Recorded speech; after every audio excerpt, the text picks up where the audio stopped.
សួស្តីបងប្អូនទាំងគ្នាស្វាគមន៍មកកាន់ channel YouTube របស់ខ្ញុំនៅក្នុង YouTube channel នេះគឺខ្ញុំនឹងផលិតជាវីដេអូរាល់ថ្ងៃដើម្បីឲ្យបងប្អូនទាំងគ្នា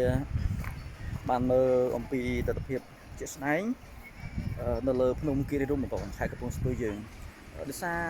នៅទីនេះជាតំបន់ទេសចរណ៍មួយនៅគៀកនឹងភ្នំពេញបងប្អូនជិះពីភ្នំពេញមកខ្ទង់ប្រហែលជា1 ម៉ោងកន្លះទៅ2 ម៉ោងទេសម្រាប់ការធ្វើដំណើរបងប្អូនអាចរើសយកធ្វើដំណើរតាមផ្លូវជាតិលេខ 4 ក៏បានធ្វើដំណើរតាមផ្លូវលឿនក៏បានស្អាតណាស់បងប្អូននេះជារដូវកាល green season អញ្ចឹងបរិយាកាសមានភ្លៀង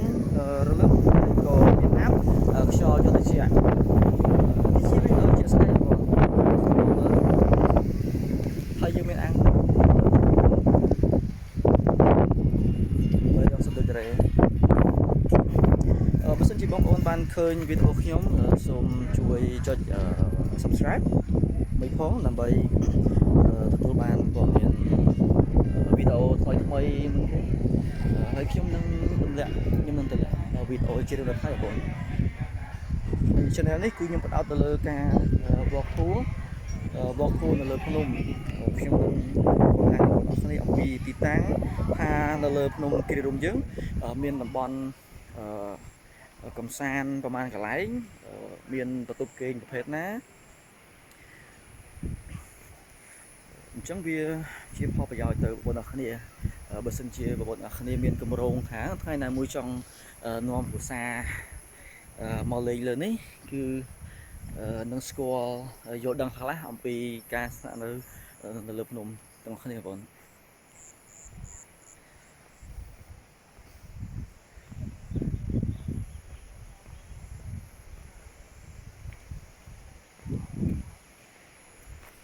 This is cool បរិយាកាសខ្យល់ត្រជាក់មែនទេអាចជាខ្ទង់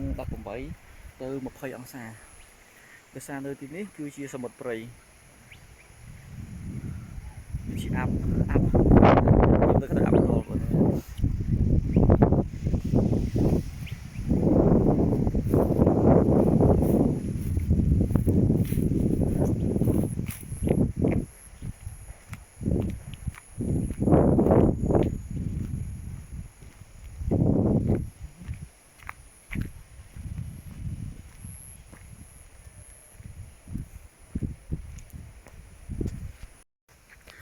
ហើយទស្សនវិជ្ជានៅខាងមុខនេះគឺជាប្រភេទបឹងកាឡូតង់ឬដូចបាល់ទីតាំងគឺស្ថិតនៅលើភ្នំគិរីរម្យបងប្អូនសម្រាប់ទីតាំងនេះមានឈ្មោះថារូបហើយគិរីរម្យ resort នេះជាប្រភេទបឹងកាឡូតង់បងប្អូនមានក្រែ1ក្រែ2ក្រែ3បើសិនជាយើងមកលក្ខណៈគ្រួសារបងប្អូនអាចយកក្រែ3បាទហើយខាងនេះជាប់ជាឡងភ្នំប្រភេទក្រែ1មានច្រើនជំរឿសសម្រាប់បងប្អូនក្រែ1ក្រែ2ក្រែ3មានជួរខាងមុខជួរខាងក្រោយហើយបរិយាកាសទីនេះគឺជាប់ចលងបងប្អូនស្នាក់នៅអាចមើលទៅមុខទៅឃើញចលងពេញតែម្ដងអូនេះអាប់ចុះមកទៀតហើយស្អាតហើយ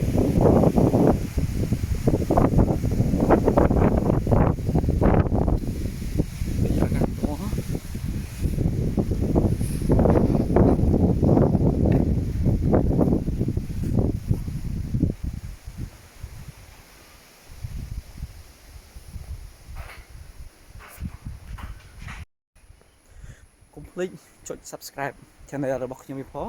ដើម្បីផ្ដល់ជាកម្លាំងចិត្តឲ្យខ្ញុំនឹងធ្វើវីដេអូចែករំលែកបងប្អូនអរគ្នាឲ្យបានរាល់ថ្ងៃពេលខ្លះបងប្អូន stress នឹងការងារ stress នឹងបញ្ហាគ្រួសារ stress នឹងការរស់ស៊ីបងប្អូនអាចចំណាយពេល10-15 នាទីដើម្បីទស្សនាវីដេអូរបស់ខ្ញុំដោយសារខ្ញុំនៅជាមួយធម្មជាតិបងប្អូនបាទអញ្ចឹងពេលបងប្អូនឃើញធម្មជាតិអារម្មណ៍បងប្អូនក៏ស្រស់ស្រាយតាមនឹងដែរគ្មានអីល្អជាងការរស់នៅជាមួយនឹងធម្មជាតិទេបងប្អូនស្ងប់ស្ងាត់បរិយាកាសល្អខ្យល់ត្រជាក់អារម្មណ៍ស្រស់ស្រាយបន្ទប់ក្រែ3សម្រាប់គ្រួសារក្រែ2ក្រែ1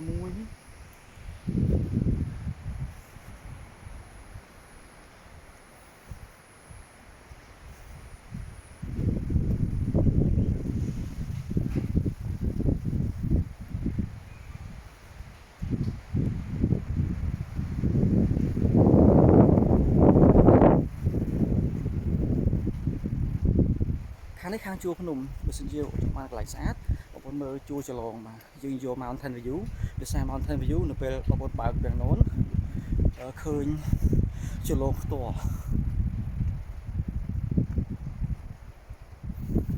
ស្អាត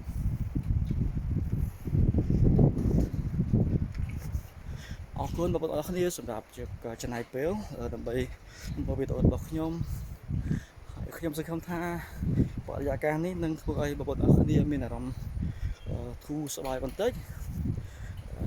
ជាមួយនឹងបរិយាកាស background បែបធម្មជាតិហើយយើងនឹងជួបគ្នានៅក្នុងវីដេអូក្រោយ